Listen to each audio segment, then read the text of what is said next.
good evening and a blessed Sabbath po to everyone.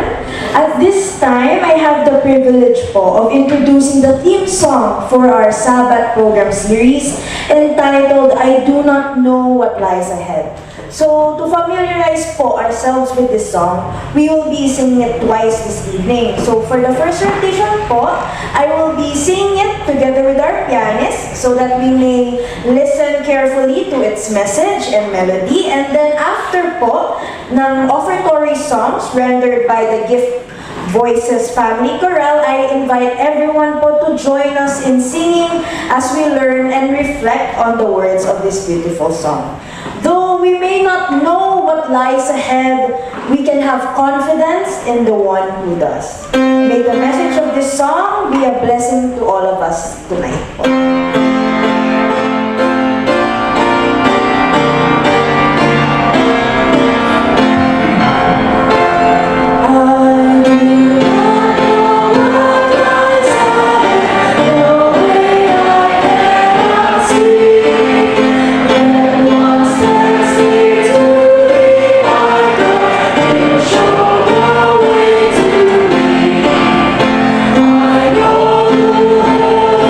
Future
Life's greatest joys are in simple things.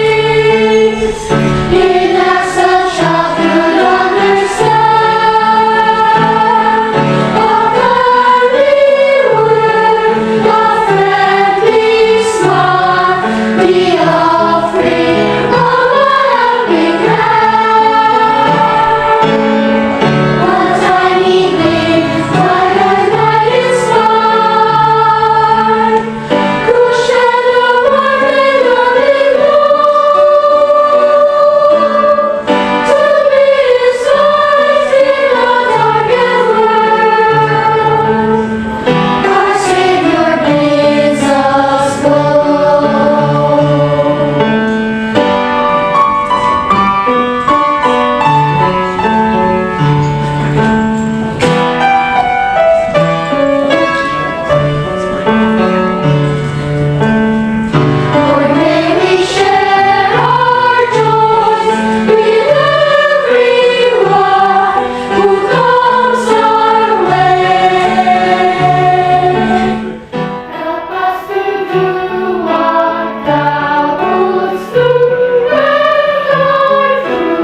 I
invite everyone po to stand up as we sing our theme song.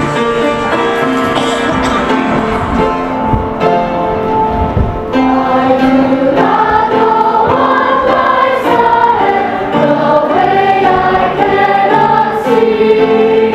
Yet God stands there to be my guide. He'll show the way to me.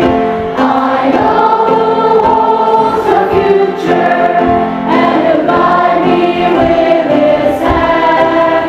With God, it's all just happened. Everything by Him is done. So as I face tomorrow, with its problems large and small, I trust the God of miracles, yet to Him I owe.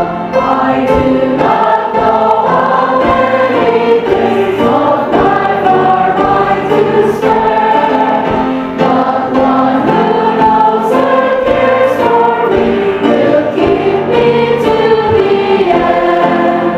I know who holds the future, and He'll guide me with His hand. With God it's all just happened, everything by Him is done. So as I face tomorrow, with its problems large and small, I'll trust the God of miracles, into Him I owe. I do not know the course ahead, what joys and griefs are there, but one is near who fully knows. I trust His loving care.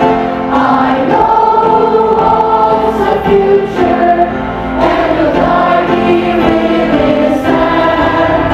With God it's all just happened, everything by Him is done. So as I face tomorrow, with its problems large and small, I'll trust the God of miracles, into Him I owe.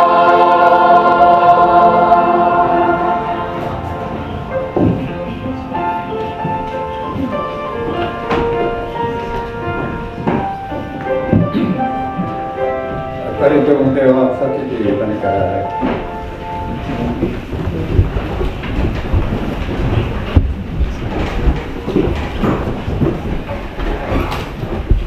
Anyan nga naging pagka ako itong galmay sa rami.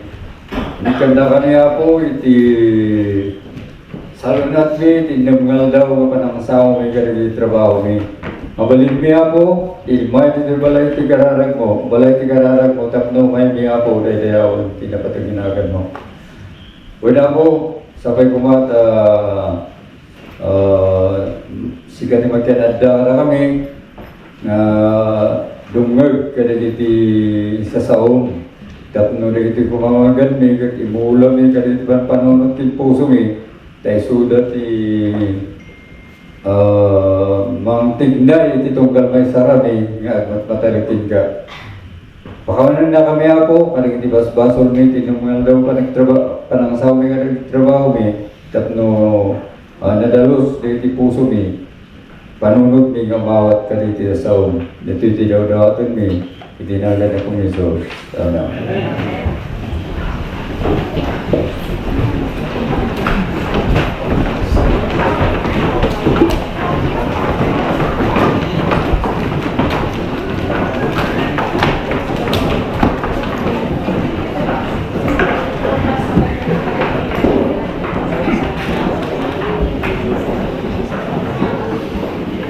Good evening, everyone, and welcome. Tonight is the start of our series of studies entitled or with the theme Headlines in God's Tomorrow. At this time, I would like to express my gratitude to our guest, of course, headed by our speaker, to be introduced later on, and together with his group. I'd like to start with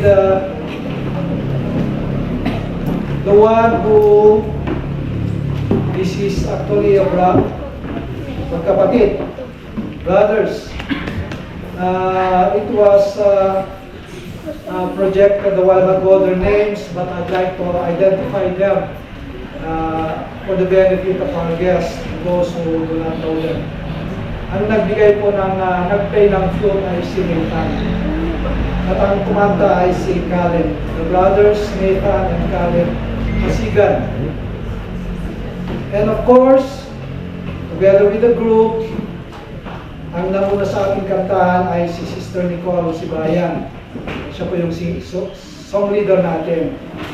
And of course, to our pianist and the leader of the choir, Ma'am Leilani Relioma. And to identify our singers, yung mga bata po ay, the group is called Gift Voices. But with their families or with their parents, the group is called Gift Voices Family Choral. I'd like to express my gratitude also to Brother Florencio Calputura. Siya po ang namuna sa ating opening prayer. And we have been blessed with songs. And throughout the series, we will be witnessing and we will be inspired with the song of these kids. So every time bago magsalita ang ating guest speaker, ay aawit sila. And our closing prayer will be shared to us by Sister Lelda Bermejo. Allow me to introduce to you now our speaker.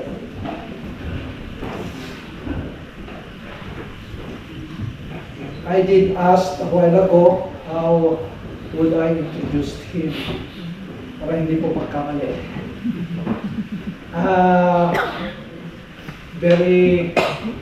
I know him as a very important person, especially here in the northern side of Luzon, because he served as a president of Northern Luzon Adventist College. At the same time, a former president of NLAP and a former president of Northeast Luzon Adventist College, likewise, and a former editor of Philippine Publishing House. She also mentioned that I should include married with children and one grandchild. But most of all, while he's retired now, looking from our program, not only tonight, but even the rest of the Sabbath day tomorrow, from the looks of it, Pastor, you are not retired. Kasi twice na mag-speak siya during the morning service at tatlo sa hapon. Kaya talagang ma-enjoy natin ang ating guest speaker this morning. In the person of those mga kapatid natin na galing sa ibang dako. Ang guest speaker po natin na si Pastor Gaston Relioma. Allow me to read to you in closing before we enjoy the message in song.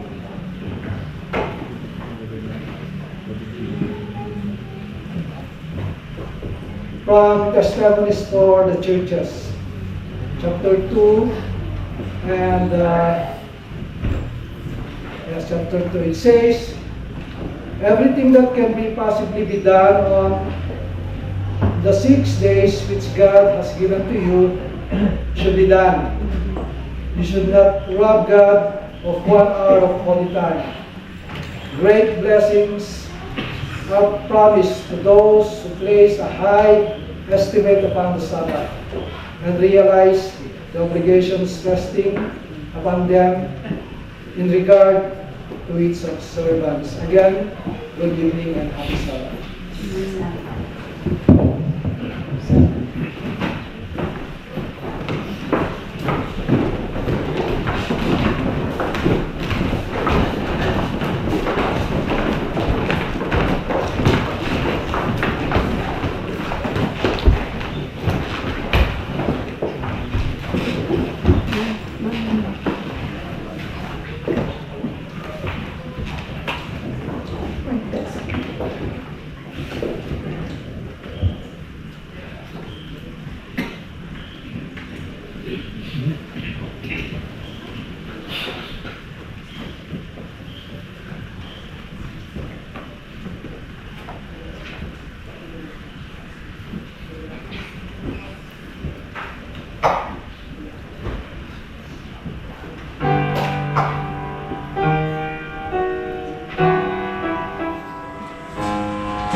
band na Rabiyo amin, pagkaksak. Magandang gabi po sa inyong lahat. Ako po ay magtatagalog dahil marami po kaming mga kasama na galing Bicol, galing kung saan panggaling, na hindi po nakakaintindi ng salita sa langit. Kaya nga, paghahalu-haluin ko, marahil ay nagtataka kayo kung bakit kami naririto. Ipinilit ko na kasama ng aking may bahay at ng aming grupo na pumunta kami rito dahil hindi kami inaanyayahan ng mga taga rito. Nakita ko na nung nakaraang buwan ay parang kinumbidan nila si Pastor Rabanat, nag-celebrate pa ng anniversary niya dyan sa baba. Abay sabi ko, bakit siya lang ang kinukumbida? Kaya ang presidente ng Mountain Provinces ay sa akin tumira when he was studying at NLAC many years ago. Ninong din nila kami sa kasal. At yung treasurer ay ninong din ako ng kasal. Kaya pag hindi mo ako kinumbida ulit, Oliver, ay sasama ang aming loob. Yan. Hindi po yun. Kami narito dahil we are preparing for a great program of the church. At hindi ko alam kung nagkaroon na ng launching dito sa Mountain Provinces. Kayo naman ang laging nag-host ng malalaking mga convention dito at mga pagpupulo of the One Boys 27. Narinig na po ba ninyo? Yes. One Boys 27. Ano yun? Nabinyagan ang ating Panginoong Yesus in 27 AD. Oh, Brother Halik, tinatanong mo kanina, mali yung petsa mo. 27 AD, nung binyagan ang ating Panginoong Jesus. Anno Domini. Okay? At magse-celebrate po tayo ngayong next year, 27 ng 2,000 years of the baptism of Jesus on earth. Kaya nga, inaanyayahan tayong lahat na mga kaanib ng Iglesia Adventista del Septimo Dia para naiintindihan kasi ang daming nagtatanong, Pastor, ba yung mga boys? 27 na yan. Dapat naiintindihan ninyo, it is a celebration of the incarnate Christ, ang nagkatawang tao na walang kasalanan pero nagpabinyag. If you read Matthew's account and Luke account, to fulfill all righteousness, para ganapin ang lahat ng katwiran. Iba po ang gamit ng Matthew of the word righteousness when you go to Pauline. Kasi ang emphasis natin, karamihan, Pauline ang ating katwiran. Pero yung righteousness in Matthew is different. Seek ye first the kingdom of God and His righteousness. Hindi po yun yung righteousness by faith na tinuturo ni Pablo. Iba. So if we are going to have a deeper study, ito po yung Panginoong Yesus, nagkatawang tao, walang kasalanan. Para ano daw? Para ikaw na makasalanan, kunin yung kanyang likas at tayo'y maligtas at mahanda sa kanyang muling pagbabalik. What we are going to do, we are gonna voice this to the world. Sabay-sabay tayo mula sa pinakamaliit na bata na kaanib ng iglesia hanggang sa matanda na hindi pa nagdidimensya. Okay? Naintindihan po ba ninyo? There is no excuse for anyone na hindi po magpa-participate. We will tell them about Jesus who came down, was baptized, was crucified, and is risen. Kaya doon sa ating benedictory song, hindi ko alam yung kinakanta ninyo, triple truth. Anong sabi nun sa triple truth? Christ is risen. Ano yun? Christ has died. Christ is risen. Christ will come again. Maliwanag po ba, mga kapatid? This is our message. Yung po yung ating ibanghelyo. Nagkatawang tao, ang kompletong ibanghelyo, kayong mga bata, tatandaan ninyo ha, Adventist gospel is complete. Not like the Baptist nor the Catholic. May gospel din sila, pero kulang. Kasi ang ating ibanghelyo is it's a world view. Ito po ay pang sinasaklaw si Kristo at kung sino siya. Ang ebanghelyo natin starts with pre-existence. Ano daw mga bata? Pre-existence. Anong ibig sabihin? Ang Kristo'y naroon na bago pa siya magkatawang tao.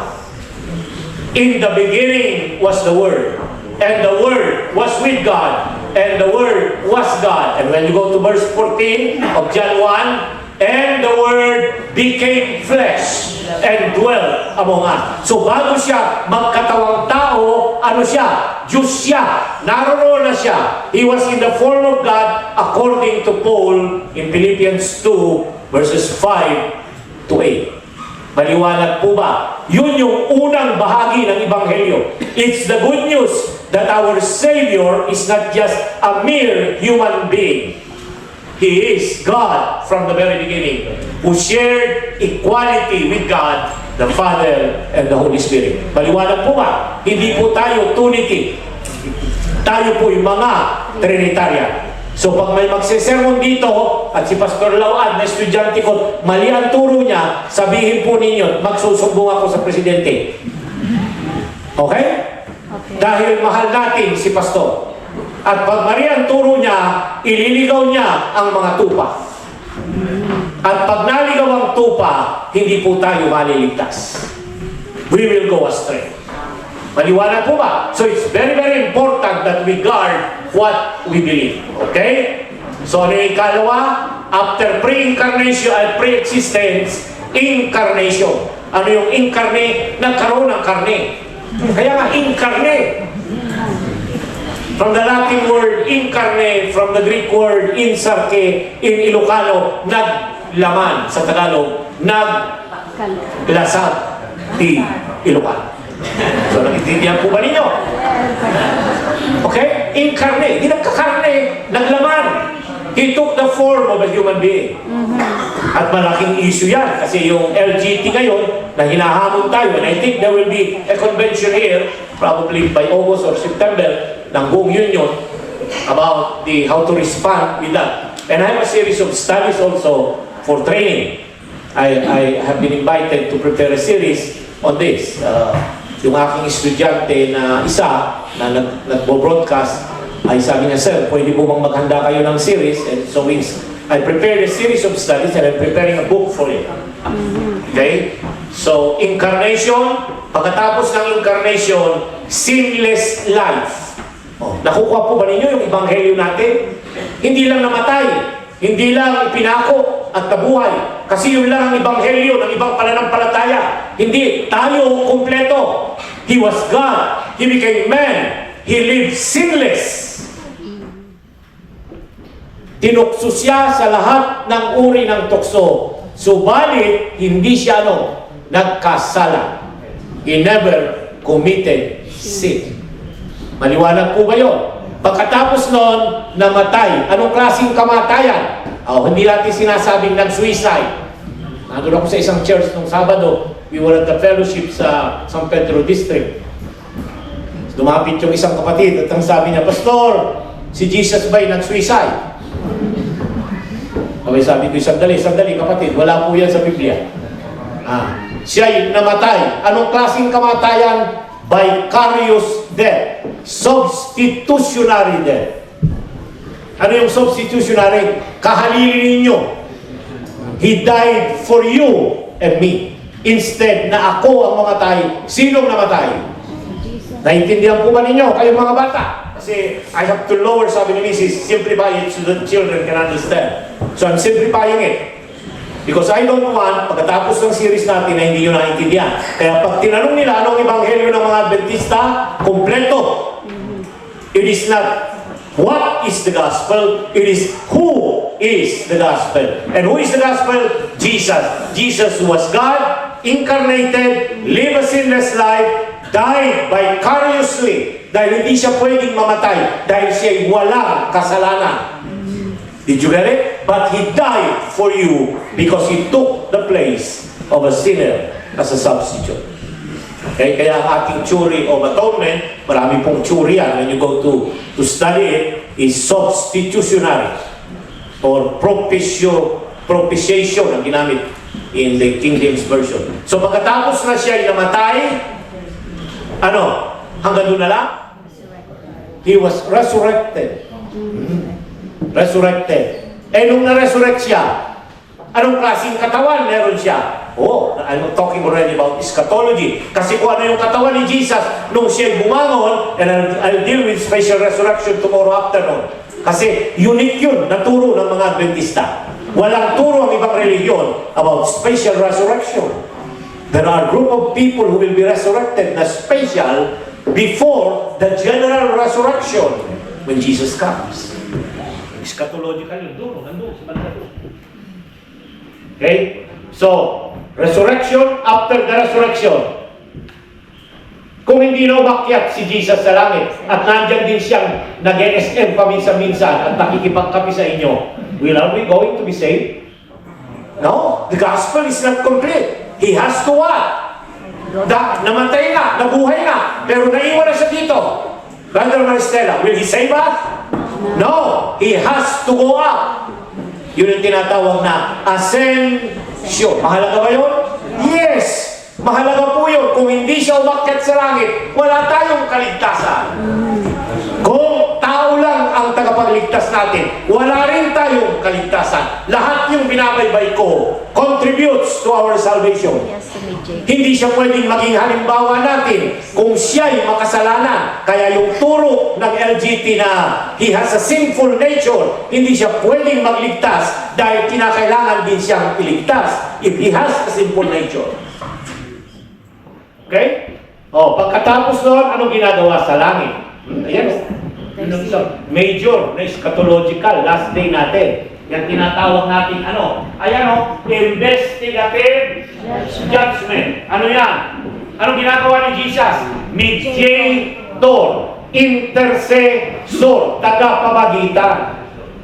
Now, tandaan po ninyo, and I'm going to tell you, dahil yung mga lumang mga matatandang pastor na nagturo ng eschatology before, puros pananakot na mga closing events. Nakakatakot, di ba? Uy, may investigative judgment, yung i-investigahan ka na, Brother Hale. Hindi po. Ang importante dyan, look at Jesus in every event of eschatology. Dahil naroon si Kristo, may ginagawa siya para sa iyong kaligtasan. E ano kung imbestigahan ako? May abogado ako sa langit. O, hindi ba? Correct? Matatakot ba ako kung ako'y husgahan ni Satanas? Isumbong ako ninyo? Siraan ninyo ako? But I have a Savior in heaven who says, He is just. I died for Him. Amen? Amen. Yun ang ebanghelyo na tinatawag. Pagkatapos na siya'y mag-mediator sa langit, matapos ang investigative judgment, ano na? Babalik na siya. Second coming. Anong tawag natin doon sa second coming? Blessed hope. Titus 2:13. Mapalad na pag-asa. Tatandaan, yun po ang ating complete gospel. Mawatan yung tata. So pag may mga kasabati, ibang-ibanghelyo ka, namatay, nabuhay, umakyat sa langit, yun lang ang ibanghelyo nila. Sabihin niyo, kulang. Kulang ang ibanghelyo mo. Because the complete gospel is a package of our salvation. Okay? Maliwanag po ba yun, mga kapatid? Bakit ko sinimulan doon? Okay, ngayong gabi, sisimulan natin ang series ng ating pag-aaral. Kung inyo pong napansin sa program, ito po ay Headlines in God's Tomorrow. Saan ginagamit yung word na headlines? Sa comics? O sa newspaper? O kaya sa balita sa telebisyon? Tama? Sa newspaper, pag sinabi mong headlines, ito yung main news. Pero ngayon, pag tumingin ka sa news, puros palpakang news sa Pilipinas. 13 versus 12. 11 versus 12. Di ba yan ang mga news? 18 Marines. Tama? Hindi magandang mga news. Pero ang headlines ng news ng langit are all good news. Hindi po nakakatakot yung 7 last plagues. dahil hindi ako maapektuhan kung ako'y na kay Kristo. Sino maapektuhan ng 7 last plagues? Yung hindi maliligtas. You see? So, anong tatakot ako? Ay, yung investigative judgment. O imbestigahan ka, ang record mo bubuksan sa langit. Eh ano? Ang abogado ko si Jesus. Sinong judge ko doon? Si Jesus din. Because the Father is not the judge. It is Jesus who has been given the judgment. Siya ang hahatol. Tama o hindi? Eh bakit ako matatakot if I have trust and I have faith in Jesus? Okay? And baybayin yung lahat yan. Jacob Strobel, bubukas na this Jacob Strobel, I think in the afternoon. Okay, ngayong gabi, ano ang focus ng Adventist Church ngayong 5 years? Pastor Lawan, ano yung team na sinisigaw ninyo? Ano ang sinisigaw natin? Mga Adventist, focus on the Bible. Grounded in the Bible, focus on the mission. Tama? Ulit-ulit, baka hindi nyo alam. Atin yang mga Adventista. Yan ang slogan ng buong iglesia worldwide. Inadapt yan. Pero dati na natin ginagawa yan. Ine-emphasize lang, hindi ibig sabihin noon ay wala yan. Pero yan. Anong una? Pag-aralan ng Biblia, alamin mo ang turo mo sa Biblia bago ka magmisyon.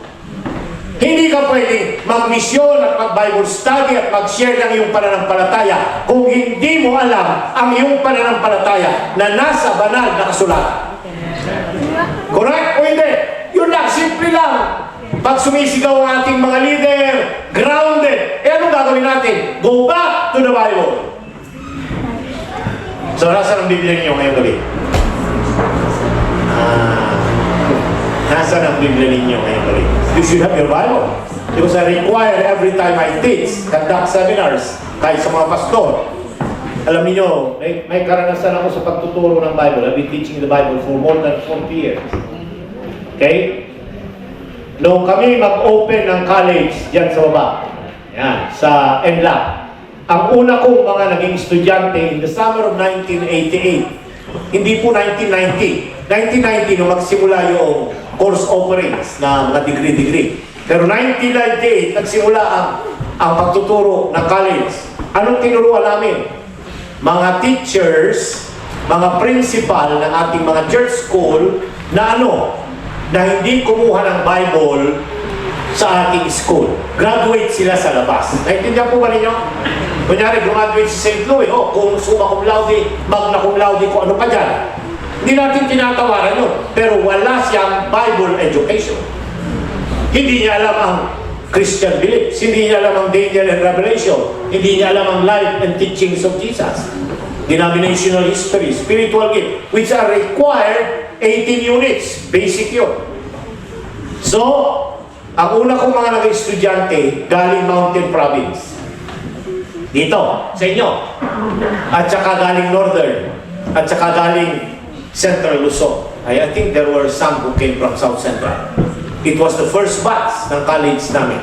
So if you look at the history of NLAC, hindi po naman kayabangan. Ako po yung unang teacher ng NLAC.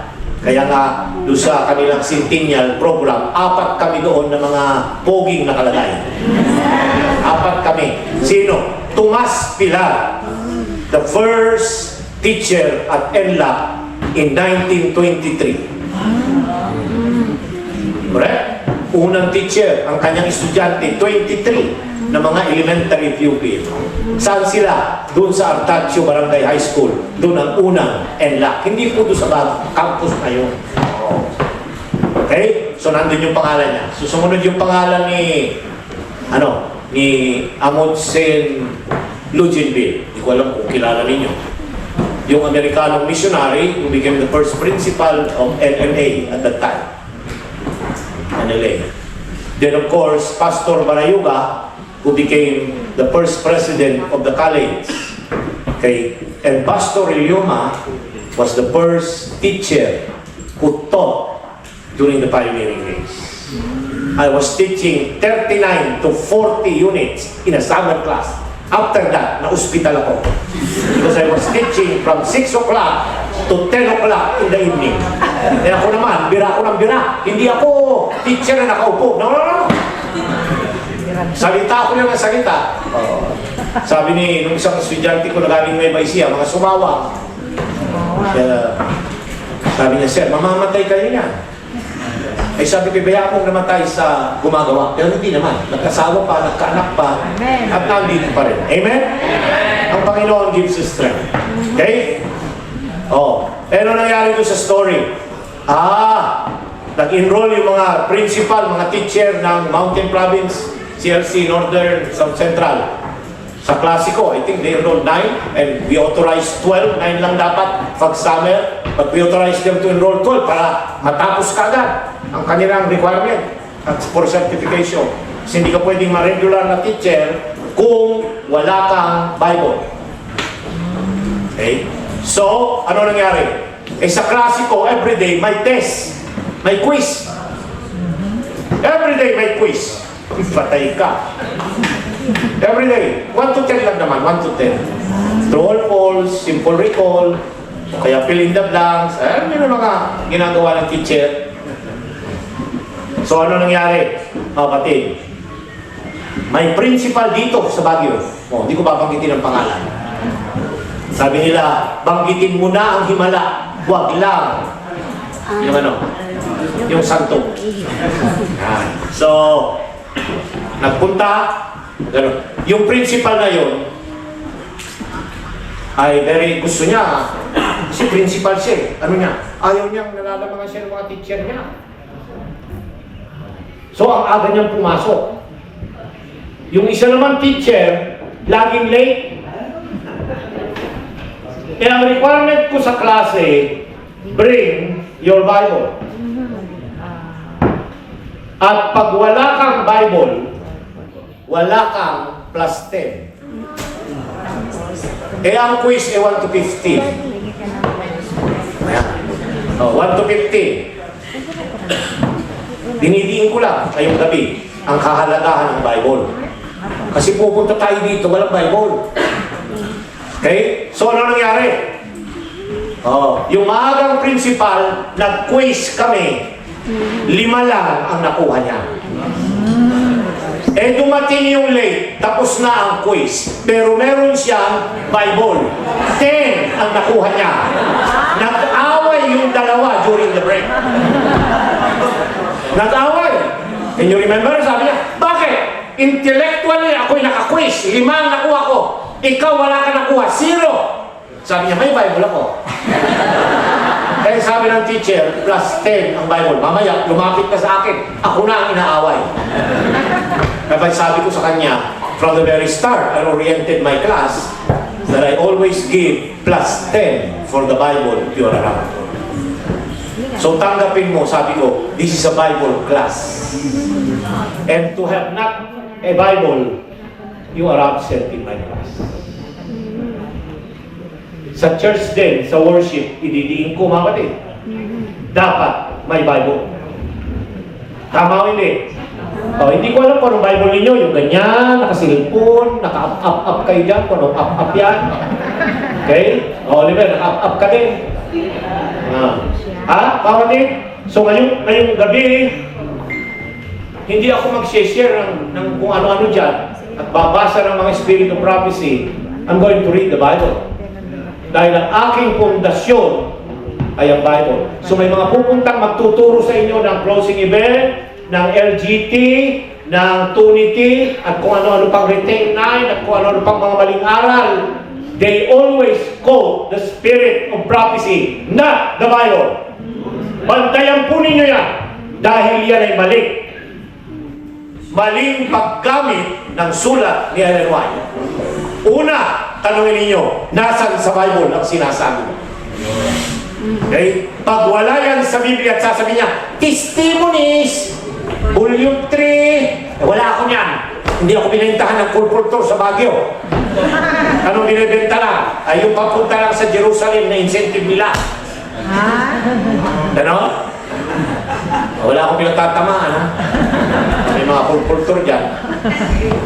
See? Dahil ngayon, ang mga kulpultor, kawawa naman kayo yung nagbebenta, pero ang incentive, pumunta kung kanino. Sige ha, wala po akong pinatatamaan. Because all our time when I was an administrator, yun ang aming goal. Sabi, mag-order ko, diniliver, katakot-takot sa school. Naka-charge naman sa school. Anong gagawin mo? O, tama o hindi? O, so pipilitin. Sila, Oliver, pinangakuan, sample lang, pupunta sa Jerusalem. Sila pupunta, hindi yung kulpultur na nagtinda, na naglalakad dyan at umakyat sa bundok. Tama o hindi? Mali ang mga ganyang practice. Patawarin tayo ng Panginoon. Kaming dalawa ni Pastor, namarkahan kami dyan. Anong pangalan nun, Mami? Presidente ng CLC. Nag-retire na rin. Parulan. Because when it's wrong for me. Hindi dahil beneficial sa akin. So babantay natin, tayong mga officer, kayong mga worker. We should never sacrifice the work of God for our benefits alone. Kaya ayaw na ni Oliver, gumaganyan-ganyan lang. Sasabihin ka na kay Pastor Oliver, huwag na nating imbitahan si Pastor Loma. Mabigat magsalita. Retired na ako eh. Okay, sige. Bakit kaya kayo akong apektuhan? I'll tell the truth, the whole truth, and nothing but the truth. Tama? Kapatid? No. We need to remind one another because we want to be saved. Kahit kayong matatanda sa iglesia, kayong mga membro na may mga kaya, huwag niyong pinagmamalaki ang mga binibigay niyo sa church. Yun ay galing sa Panginoon. Wala kayo niyan if the Lord did not give you. Okay? O, tama na. Matapos ang tayo mapunta. Okay. Simulan natin ang ating pag-aaral. Ano yung pamagat kung ating... Ayan. Alam niyo, pag pinag-uusapan po yung last day events, ay puros mga last day nga pinag-uusapan. Puros last day. Ano yung mga yun? Close of probation, great time of trouble, shaking, little time of trouble, investigative, 7 last plagues, death decree, kung ano-ano pa. Tama o hindi? Pero hindi nyo kahit yung mga natuturo mga pastor. Okay? Pero ngayong gabi, iba yung aking approach na idadarahin sa inyo. Because I'd like you to take note. Ano ang concept ng Biblia tungkol sa time? Because when we talk about last day events, part ba yan ng time o hindi? Part. Kaya nga, last. Pag sinabi mong last, nasa gitna, nasa unahan, o nasa hulihan? So, nasa hulihan, kaya nga, dapat idugtong mo yan from the beginning to the end. Ang unang ituturo mo in the last day event is the nature of God. Ano ba yung Diyos na pinaglilingkuran ko? Kasi hindi yung mga yan ang importante. I'd like to talk about my God. Who is my God? Because knowing Him, anong sabi doon? That they might know Thee, the only true God, and Jesus Christ whom Thou hast sent. And you have eternal life. John 17 verse 3. So dapat makilala mo yung Diyos diyan sa mga event na yan. Tama? Kasi ang emphasis natin kaya nagiging nakakatakot ay, ayan na, shaking, liligligin ka na, mahuhulog ka, kasla kaya yakayakan, dahil nagani, yan. Eh di takot nga naman ang mga kapatid. Pero pag alam mo na yung Diyos na pinag-uusapan natin dito is the God who will do all this for you, then I will be assured I will be saved. Kasi laging tanongin, hindi ba ako maliligtas pagka hindi ako kumakain ng karne? Pag kasi dyan o, dandaw, mababasa naman yung mga masyadong panatiko. Ganun ang mga ating mga presentation. So mga kapatid, nagiging very legalistic po tayo. Okay, open your Bible, Isaiah 46 verse 10. Ngayong gabi mag-o-open po tayo ng Bible. Okay? Yan. By 8:30, 8:35, matatapos po tayo. Come on. Open your Bible. Isaiah 46 Verse 10, I'd like to establish biblically the nature of our God. Ano ang likas ng aking Diyos that is talking about what? The last day events.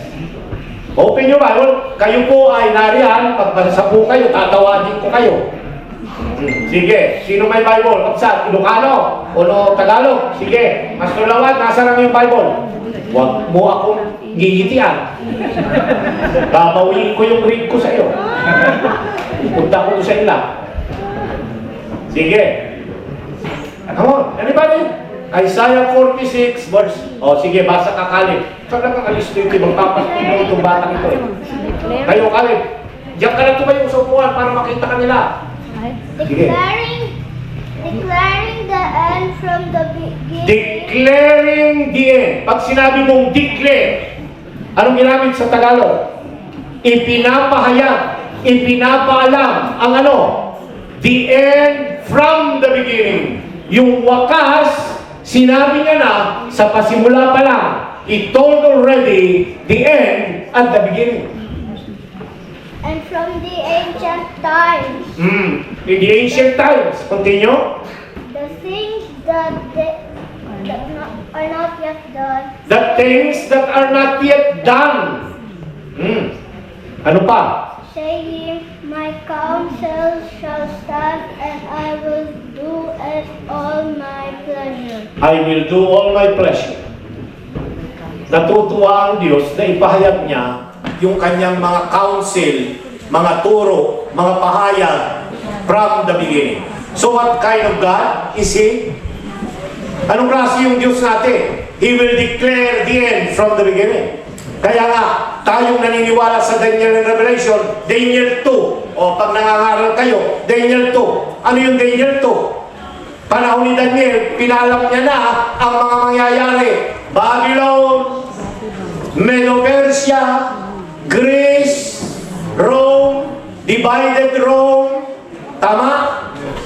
The 10 kingdoms, and then the coming of the kingdom, which is Jesus Christ. Pinakita o hindi? From the panahon ni Nabucodonosor, pinakita niya na, inulit-ulit in Daniel 7. And in Daniel 8, inulit-ulit. Then in Daniel 10 to 12. Nakukuha po ba ninyo, mga kapatid? He declares already there. Kaya maliwanag ba? Tayo ba ay manghuhula? Hindi. Nasa Bible yun eh. Thou art the head of gold. Ano yun? Si Babylon. Si Nebuchadnezzar. Yung kingdom niya. Sumunod, itong babantayan ninyo. Dahil kung ang Bible ninyo ay hindi kagaya ng Bible ko, ang naroon sa margin sa baba, Babylon, Medes, Persia, Greece. The fourth kingdom will be Greece. Hindi Rome. Kaya sasabihin nila, hindi yan yung PayPal power. Yan si Antiochus Epiphanes the fourth. He is a Grecian empire. Dahil ang fourth empire is Greece.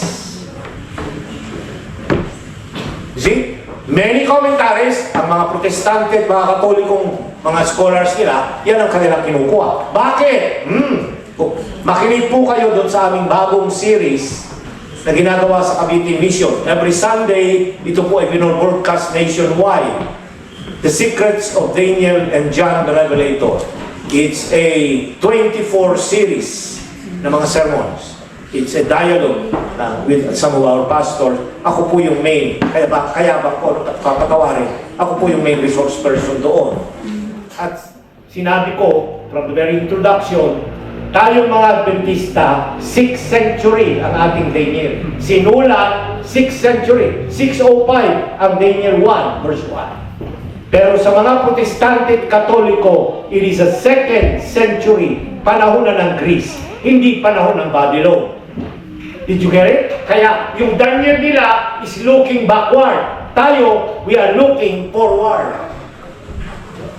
Nawatan nyo, kakapsat. Kaya nga, ano mas tama? Yung looking forward o looking backward? Eh, looking forward sa talatang binasa natin. Because God declares the end from the beginning. Okay, may dalawa pa akong text doon, patatapos na. Open your Bible to Daniel 12 verse 4. Daniel 12 verse 4. Yan. Asa ng mga Bible ninyo?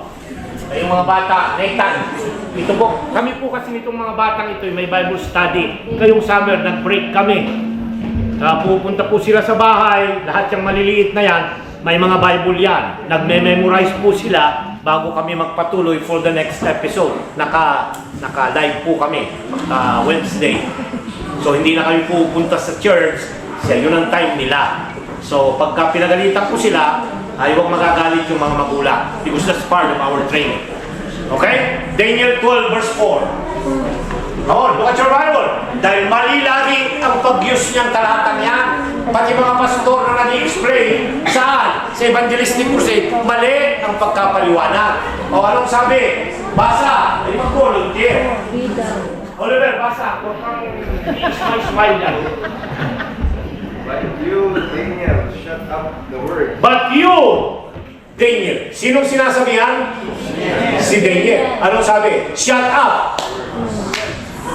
I-close. Anong sabi? Continue. And seal the book until the time of the end. Until the time of the end.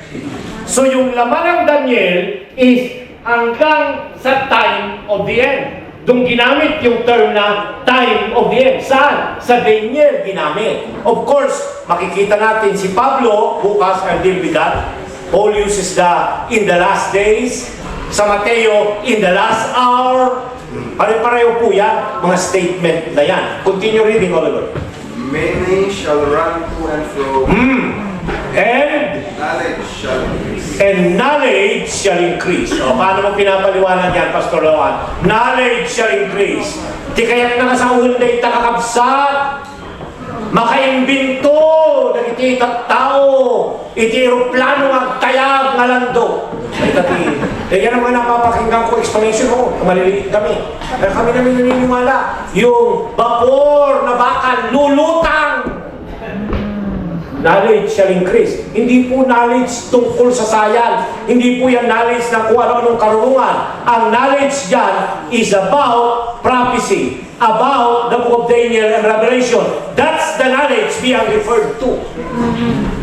Magkakaroon ng malawak na pagkaintindi. Kaya ngayon, mas malawak na ang ating pagkaintindi kaysa nung panahon nino, ni Daniel, ni Pablo, ng mga reformer, ni Luther. Kung compare mo sa time natin ngayon, we have better understanding. Bakit? Natapos na yung ibang mga hinulaan noon ni Daniel. Tapos na. We saw already the parade in history. Tama, natapos na yung Babylon. Nasa na tayo, yung sabi ni Elder Haling kanina. Nasa na tayo, yung 2,300 days. Ayan 1798. Yan po yung pasimula ng time of the end para sa mga Adventista. Isa nyo nakuha yung 1798, kayong mga sabatingol. Saan? Pag tinanong nila, saan? Sabi ni Elder Halik kanina alam niya, siguro tinuruan siya ng kanyang pastor noong unang panahon. Anong sabi? Yan po yung hinuli si Pope Pius VI, ni General Berthier, ni Napoleon in the France Revolution. Tama yun. Pero saan? Sa Bible yan. Ang tanong natin, saan yan sa Bible? Bakit may 1798? Yan po ay resulta nung hulang 1,260 days. Ang ending noon, tayong mga Adventista, isang araw, isang taon. So 1,260 days equals 1,260 years.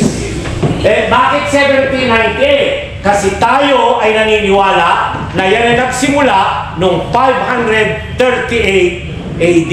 Ano yung 538? Nung ilagay ang bishop ng Rome na siyang pinuno ng buong sangkristyanuhan worldwide with political and religious power. Ang tawag natin dyan sa period na yan, Dark Ages or kapapahan, period of papal supremacy. Pagkatapos ng paghahari ng kapapahan, hinuli yung Pope, ibinilanggot namatay sa prisuhan 1798. Yun ang tanda na nagpasimula na ang time of the end na binasa niya. Maliwanag ba? Hindi po 1844. Okay? 1798. Mayroon pa dyan Pastor. O, tatanungin nyo sasagutin ko na. Mayroon pang 1,290. When you go to Revelation 12, yung last 2 verses, may tatlong hula doon. 1, 2, 90, 13, 35 days. Ano yung mga yan, Pastor? Kasi we're talking about time of the end. Mga panahon yan, mga taon. So we will be looking at years. Ano yung 1,260? 538 ang simula. 1798 pa rin ang ending ng 1,290, pero mag-move ka, magpasimula ka, 508. Ano yung 508? Yan po ay pinatay at pinuksa ng Roman Catholic, the last enemy of papacy, bago sila maging powerful. Ano yun? The Arians. Who are the Arians? These are the people who thought that Jesus is a semi-God. He is not fully God. Did you get it? So Arianism even reached even China kasi pinarsecute sila. When you go to China in Beijing, mayroong estila doon, monumento, na yung kanilang mga misyonary nakarating dyan because of persecution of the Roman Catholic Church. Sila yung unang pinag-usap. Okay? Nakukuha po ba ninyo? Yung 1844, babatin. Saan ang galing yan? Yan ay galing sa 2,300 days prophecy. Saan yan? Daniel 8:14. Anong sabi dun sa Daniel 8:14? Nagre-review po tayo. Kayong mga matagal ng mga Adventista sa mga baguhan, dinadahan-dahan ko para maintindihan ninyo. Anong sabi doon? Unto 2,300 days, then shall the sanctuary be cleansed. Tayong mga Adventista, yung sanctuary, yan yung tinatawag nating Great Disappointment. Ano yan? October 22, 1844. Ano yung Great Disappointment? Nagkamali si Miller sa interpretation niya. Pero hindi lahat mali. Kasi yung prophecy na yan, basahin ninyong mabuti, may tatlong importanteng bagay. Unto 2,300 days, my time.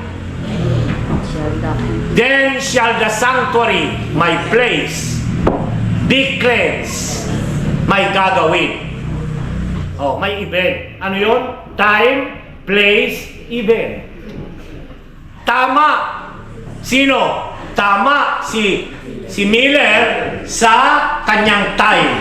Yung calculation niya, 1843. Sa una, mali, 1843. Kaya nagkaroon siya ng 7-month movement. Nag-move yun, naging 1844.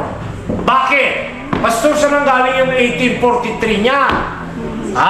Yan po yung 1335. Yung hula doon sa Daniel, the last verse, second to the last verse ng chapter 12, 1335. Tama? Look at your Bible. Patay. Pag tinanong nila, ano ba yung mga yan? Hindi ninyo alam. Pakibasa nga, second to the last verse. Chapter 12. Sige. Daniel 12:12. And blessed are those who wait and remain until the end. Alam ba ninyo, nagwakas ang Daniel? Beatitude, blessed. Sa Apokalipsis, nagsimula, blessed. Kaya magkatugtong itong dalawa pa. Blessed are those who wait. Sino yun? Mga Adventist. Tama o hindi? Tayo ba yung nagwe-wait o hindi? Silang mga nagsisipaghintay. Sabi sa Hebreo 9:28. Adventist is the word. Continue reading. Of the 1,335. 1,335. Pastor, ano yan? Saan yan? Yan yung nag-end dito, in between, dito, bago mag 1844. 1843. Isa nagsimula yan. Magsimula ka din doon sa 14, yung 508. 508 hanggang 14 hanggang 1843, it's 1,335. Ano nangyari noong 1843? Yung po yung sa Revelation 10. Ano yung sa Revelation 10? Ang tamis-tamis. Kinain ko yung aklat. Kainin mo, sabi ng anghel kay John. Kinain niya ang tamis sa bibig. Pero nung dumating saan? Sa sikmura, it was bitter. 1843, ang tamis. Babalik na si Jesus. Everybody was joyful. Hawatan nyo kakabsat, ibagbaga tayo dito. Bakit meron yung disappointment? Yung disappointment, yun na, yung hindi dumating si Jesus, kagaya ng sinasabi ng mga Milleray. That was 1843, sweet na sweet, babalik na si Jesus. October 10, the following year, hindi dumating si Jesus. They were all what? Disappointed. So nasa Bible ba yung mga petsang yan? Yes, they're in the Bible. Pag tinanong nila, bakit ka ng interpretation ninyo? Mag-provide ka ng ibang interpretation kung meron kayong mas maliwanag. Sige, tanongin ninyo, pag sila mali yan, paano mo sinabing mali? I-present mo yung sa iyo. If you're a Catholic or a Protestant, tell me, what is the meaning of the 1335? What is the meaning of 1290? And what is the meaning of the 1260 or the 2300 days? Bakit ko ito ibinabanggit? Kasi in Adventist eschatology, bukas na i-define po natin yung eschatology. Kasi it's a theological term. Eschatos means final, last events. Logos, study of the last events. Yan. Ay, nakaugnay po yan, and I'm ending now in time. Now, anong sabi kanina doon sa binasa mo, Sir Oliver, Sir Treasurer, baka sinilin mo na ako sa guest house paglabas ko dito. Okay? Ano daw, mga kapatid? Ano yung binasa niya? Knowledge shall increase. So, anong knowledge yun? Yung pag-aaral ng hula, particularly Daniel and Revelation. Pero anong problema natin ngayon? Anong problema natin ngayon? Hosea 6, 4 verse 6. Tama ba? Mamali ko. Baka yung aking computer ay nag-ano na. Tama naman. Hosea 4:6. Hindi ko po nilagay dyan sa PowerPoint. Ito kasi PowerPoint, masyadong detail. But you can have to look at it. Ito pong series na ito, mga kapatid, is a 21 topic series. Hindi po kayang tapusin ng isang linggo. It's a class, by the way. Okay? So, pansinin po ninyo, introduction lang ito, Oliver, kaya nga iimbitahan mo ako for your worker. So, I can teach your worker to teach them. Kasi ito po ay kagaya ng ginawa namin nila Dr. para sa kanila, with their elders, mga pastors ng area nila, ay we brought them together, may certificate, talagang study ito. Pag absent ka ng isa, hindi ka nag-graduate, you will finish the course. Okay? Nag-iisa-isahin po natin yung bawat isang yan. Ipapaliwanag isang topic, investigative judgment, Jacob's trouble, latter rain, isa-isa po yung topic. Biblically and spirit of prophecy. Ganun po ang pag-aaral. Hindi po pwedeng lunukin natin yan ng isang pag-aaral. Okay. Hosea 4 verse 6. Anong sabi? Basa ulit, Oliver. May Bible din. Bakit nasan si misis mo? Kasi ang sulod-sulod kasi. Malakas sa nino mo Ako din, 4 po sunod-sunod yan. Sa isang taon, 2 ang pinanganak ni misis. After nung panganakan ng pangalawa, binubuna siya, sabi ng aking biyanan, mamamatay tao. Kasi tinakbo na siya sa sanitarium. He was already profuse bleeding. Hindi na magano yung kanyang uterus. O, basa. Verse 6, my people are destroyed. My people! Sino yun? Of course, sa panahon ni Hosea, Israel. my people. Isa pa lang natin pag tayong nagbasa ngayon. Sino yun? Katoliko? Sino? Adventist. Adventist! Tama! Yan! Talagang ikaw ang magiging successor ko balong. Tama? Kapatid, my people, we claim we are the people of God. Tama? Eh pag sinabi yung hindi kayo kasama doon huwag na tayong magpatuloy ng pinag-aaralan natin dito. Continue. My people Are destroyed. are what? Destroy. Ano yung destroy? Masisira tayo. Mapapahamak tayo. Go ahead. Because Of lack of knowledge. lack of, kanina, ano yung mag-i-increase? Knowledge. Knowledge. Pero tayong mga anak ng Diyos, anong sinasabi niya? Kulang kayo sa knowledge. You lack knowledge. Hindi sa kulang sa mga turo. Hindi.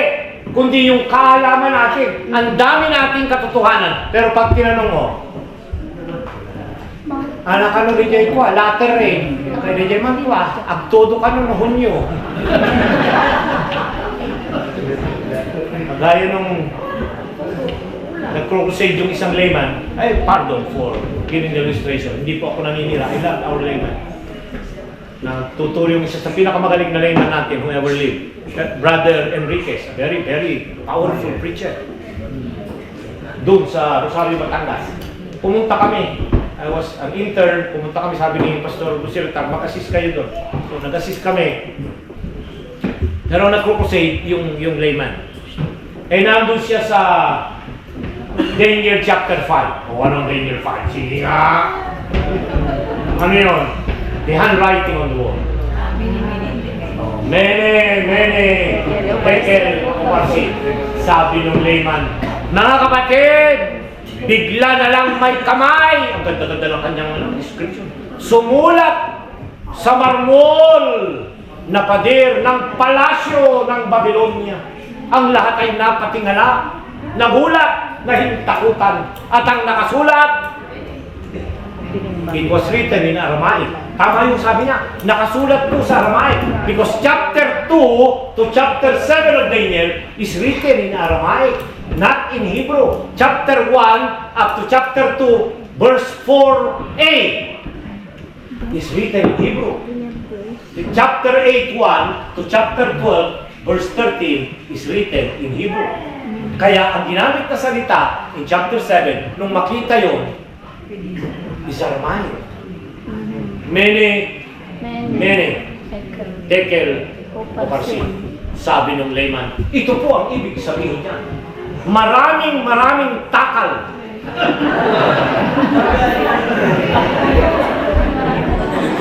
Ako po ay napayuko. At ako'y nanalangin. Sabi ko, Panginoon, huwag sanang maalala ng mga nakinig ngayong gabi. Yung meaning na yun dahil mali. Anong ibig sabihin? Thou art weighed in the balance and are found wanting. Kaya nga, tinimbang ka, pero nagkulang ka. Yun ang ibig sabihin. Nabatan yung kakapsa. So, doon sa Hosea, lack of knowledge. Okay, ngayon, ayan, magwawakas na tayo. Ano ang ating attitude? Yan. Anong ating magiging attitude about the last day events? Okay? Jeremiah 33 verse 3. Please open your Bible. Jeremiah is the weeping prophet. Jeremiah. Come on, 33 verse 3. What should be our attitude?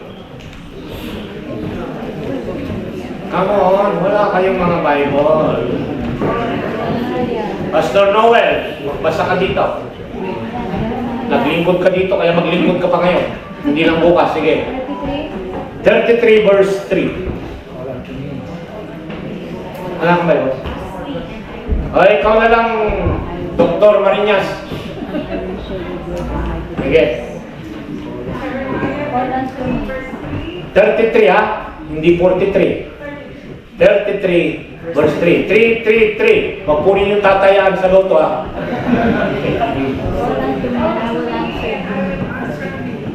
Anong sabi? Ang Diyos ay nagsasalita. Call to me. Ano ibig sabihin pag-call? Tatawad? Hindi! Makipag-usap ka sa akin. You talk to me. You pray to me. You made your supplication. Ang Diyos, He's instructing every one of us. Ano pa sabi? Continue.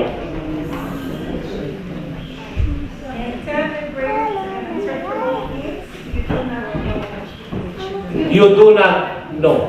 Ano daw ang ating ipapanalangin? Yung mga unsearchable things that we do not know. So, yung attitude natin about closing events, yung mga yan, hindi natin naintindihan lahat yan. Even myself. I'm not an expert. I study it by myself. I share what I study with you. I also share what others have studied with you. So, anong gagawin natin? Anong attitude? Call to me. Pray to me. Anong sabi sa James 1:5? Ask for wisdom. Anong sabi doon? For that which you do not know. Knowledge na naman. So, yung knowledge na increase, maiintindihan natin if we ask the Lord for wisdom. So, starting tomorrow, we'll ask the Lord that He will provide us wisdom dahil ito pong mga ito, hindi po madaling i-explain. Pag pina-explain ko kay Pastor Lawad yan, ay hindi ko alam kung siya ipapasa sa akin. Biro lang. Probably he can explain it by the guidance of the Holy Spirit. Pero sinasabi ko, hindi po ito madaling tandaan. Finally, meron pa lang isang text. Kaya foundational po yung ngayong gabi. 1 Peter 3:15. 1 Peter 3:15. Sige, tayo uuwi na. Nagugutom na daw si Iman. 1 Peter 3:15. Sige po. Ikaw, magkapastor ka din. Ano ang dati pastor na nagapulawag? Lawag na taga-Pulilio. Taga-Pulilio itong tatay nitong batang ito. Amo kung saan kami galing. Okay? Ano daw? Ayaw, sige kapatid, ikaw dyan, nagtaas ang kamay. Hindi, yung nandun sa likod. Ayan, si Brother Black. But sanctify 3:50. 1 Peter. 50. Tama. 3:15. 1:5. Sige, basa. But sanctify the Lord God in your hearts, Sanctify the Lord God in your heart. Continue. and always be ready to give Always. Paano natin masasanctify ang Diyos sa ating puso? By being ready. Oh, ready na. Ready na ano? Continue. a defense To give a defense. The word used there in Greek is polemic. Hindi po, ano daw? Hindi po polemic. Anong ginamit na word? Continue reading. friends to everyone who asks you a reason for the hope that is in you. The hope that is in you. Magbibigay ka ng dahilan kung bakit pinaniniwalaan mo ito. Nakuha po ba ninyo? Bakit natin pag-aralan? Because I'll give you a reason why you should believe them. Hindi basta, paniwala ka, dahil susuro na sa Batista, sige, awatan. Di ka mo nawatan. Dapat una, awatan. Kalpasan nga mawatan, I can explain. I can give reason. Correct? I can explain using by my mind. Ang ginamit po diyang salita, I was looking at my notes kanina, is apologetic, hindi po polemic. Tayong mga Adventista, we don't believe in polemical. Ano yun? We attack the enemy. Yung maling aral, atakin natin. No. Sa atin, defense, apologetic. So pag mayroong nag-aas ng question, we give reason, which is apologetic. Kaya seminary, tinuturuan po nila kami na magturo ng apologetic, hindi po polemic. Ang style ni Soriano ng Iglesia ni Cristo, polemic. Atakihin ka. Mali ang aral mo. Mali ang ganito. Kukuha lang quotation kay Ellen White na mali. Babasahan ka. Ikaw naman, wala ka namang kaalam-alam. Ay di, hindi mo naman pinag-aralan din. Pero in apologetic, you what? You defend your faith because you know You know who? Whom you believe. It is not what you believe. Uulitin ko. I'll end with the study. It is not what to believe, but it is whom we believe. Alam niyo nung mamatay si Ellen White, ang nilagay dun sa kanyang tombstone, nung inukit na teksto sa kanyang lapida, is 2 Timothy 1 verse 12. Open your Bible. 2 Timothy 1 verse 12. Sige, ito na po yung last. And then we will be singing our theme song. Sana matutunan niyo yung theme song. I love the theme song. God, He holds the future. Okay? And He holds my hand. Ha? 2 Timothy 1:12. Basa, kapatid. Basa, nakasan mo. 2 Timothy 12. 1:12. That is why I am suffering here in prison, but I am not ashamed, for I know the one in whom I trust. I know the one whom I trust. Yung knowing, yung knowledge na sinasabi natin kanina, mula kay Daniel, yung lack of knowledge kay Hosea, yung kay Jeremiah na attitude of knowing is knowing who to trust. And who is that? Jesus. Dapat maintindihan mo si Jesus at ano ang role niya sa mga yan na pag-aaralan natin bukas. Because without Christ, there's no hope. In all this eschatological perspective that we are going to study, wala po tayong pag-asa kung wala ang Kristo na nasa likuran itong mga ito. We can share our eschatological perspective to others because Christ is there for them and for you. May God bless us tonight.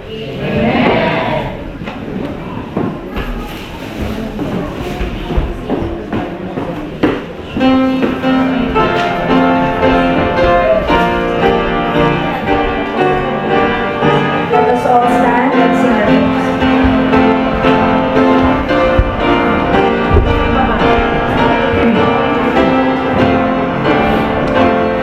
I do not know what lies ahead.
We praise you and adore you, O Lord God in heaven, because you are the omniscient God who knows the end from the beginning. And more importantly, Lord, you reveal these truths to us. Because you love us, you want us to know this knowledge that will happen in the future. But Lord, we pray that may we not just know the facts and the information, but more importantly, Lord, we will know you. The God who has loved us, died for us, and sacrificed for us, that we may be saved. And may these truths that we know, Lord, transform our lives and draw us to a closer relationship with you, that you may be the most important person in the whole world to us.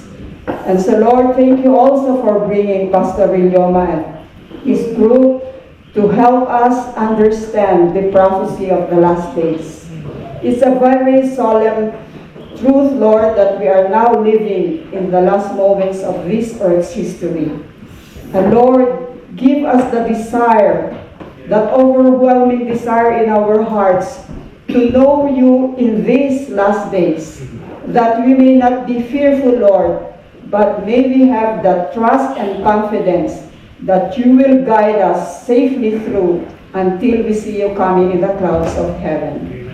So this Sabbath day, Lord, fill our hearts with love, trust, and faith in you, that you will never leave us nor forsake us, even as we face the final crisis of these last days, because you have promised that you will be victorious and we will be victorious with you. So thank you, Lord, for giving us Jesus, our most precious Redeemer and friend. We pray in Jesus' name. Thank